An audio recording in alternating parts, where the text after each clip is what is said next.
Sule punya pacar baru. Natalie Holzer, nggak tahu aku. Komedian Sule disebut-sebut telah memiliki pacar baru, namun mantan istrinya, Natalie Holzer, mengaku tak tahu kabar tersebut. Natalie Holzer juga menyampaikan, jika mantan suaminya, Sule, belum memberitahu soal pacar barunya tersebut. Meski demikian, Natalie Holzer enggan berkomentar banyak saat ditanyakan terkait pacar baru Sule. Isu Sule punya pacar baru tersebut muncul saat anak Natalie Holzer, Atzam Andriansyah Sutisna merayakan ulang tahun yang pertama.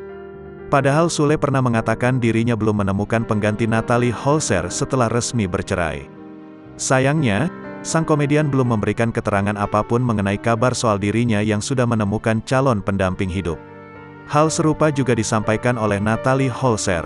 Saat dimintai keterangan, Natalie mengaku tak tahu soal rumor mantan suaminya tersebut. "Nggak tahu aku, nggak tahu," kata Natalie Holzer dikutip dari kanal YouTube, Selasa, tanggal 13 Desember tahun 2022. Dia juga menyebut bahwa Sule belum mengabarkan soal hal tersebut padanya. "Belum," tambahnya. Sayangnya, perempuan 29 tahun ini tak mau banyak berkomentar mengenai kabar Sule punya pacar baru. "Kita lihat aja ke depannya kayak gimana," lanjut Natalie Holzer. Di kesempatan yang sama, Natalie Holzer mengungkapkan bahwa Sule tak hadir dalam acara perayaan ulang tahun anaknya. Pasalnya dia mengatakan bahwa ayah 5 anak tersebut sedang sibuk sehingga tak bisa datang.